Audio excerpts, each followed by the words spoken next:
back in an edition Mitsubishi Evo. Yeah. I know that you drive Snow White, your Ferrari 458. Yeah.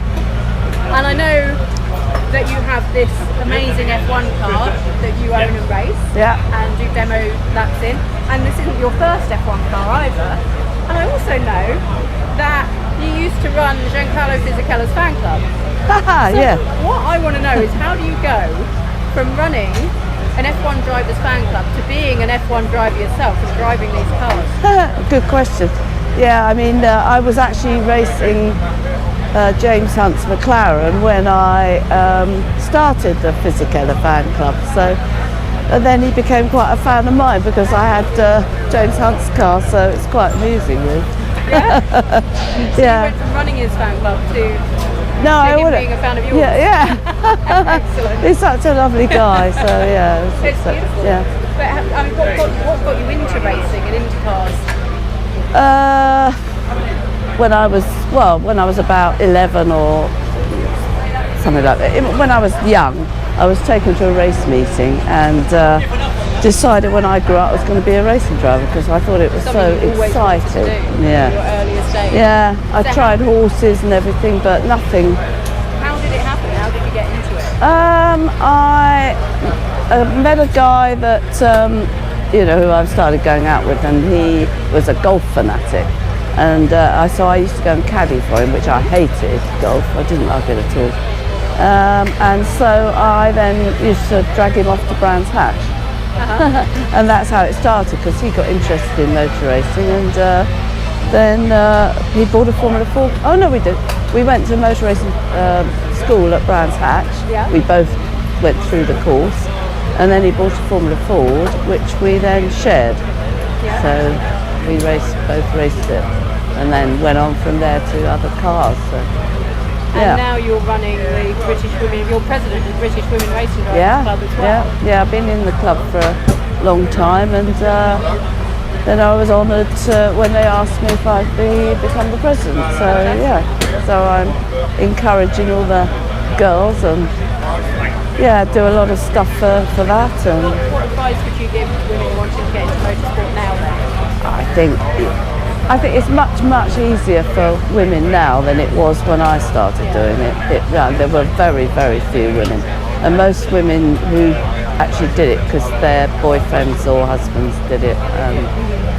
But I did a lot of it on my own, so I think you've just got to go for it. I mean, I had to give up a lot of things. I mean, didn't have children or anything like that. You've just got to make sacrifices if you're really dedicated. So. That's the thing to do. And what do you like to drive? She?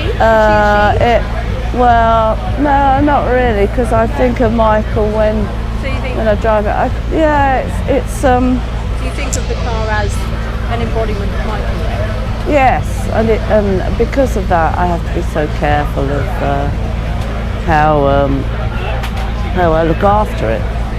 Because it is so precious. It's like owning an old master or something like that. Yeah. It's you're the caretaker. You hand it on. You did tell me that some of your demo laps can get a little bit competitive. Just a bit. I think once a racer, always a racer. I think once a helmet goes on, its horns come up. And I love that your helmet's pink.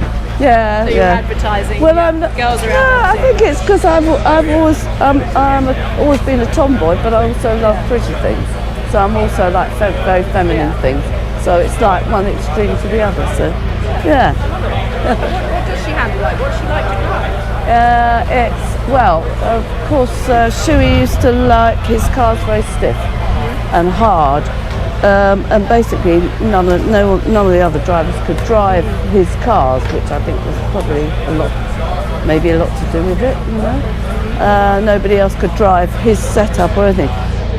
So it is very difficult to drive in its current condition, which I could have changed. It needs softening up a lot and changing lots of different things, because when I first got the car, Martin Brundle drove it for me at the Stowe circuit at Silverstone, because Martin's a sort of friend,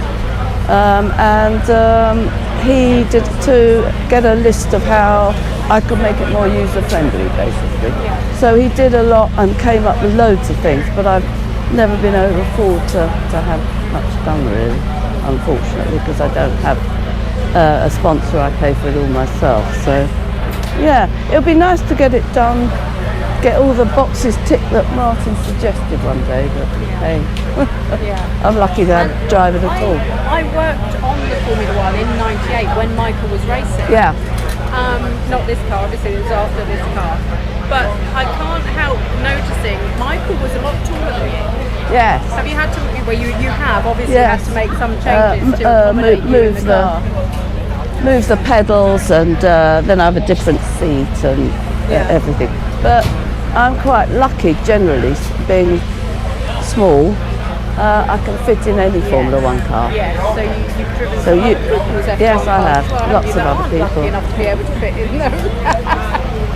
Yeah, so There's a it's, bonus to being a smaller yeah, lady driver. exactly. So yeah, it works And you've both got ways. your team of personal slaves here as well. I'm quite impressed with that. Yeah, I have to have the car has to be run professionally by a team. Yeah. It's not the sort of thing you can. Well, I certainly can't do it myself. So, yeah. So it's kept.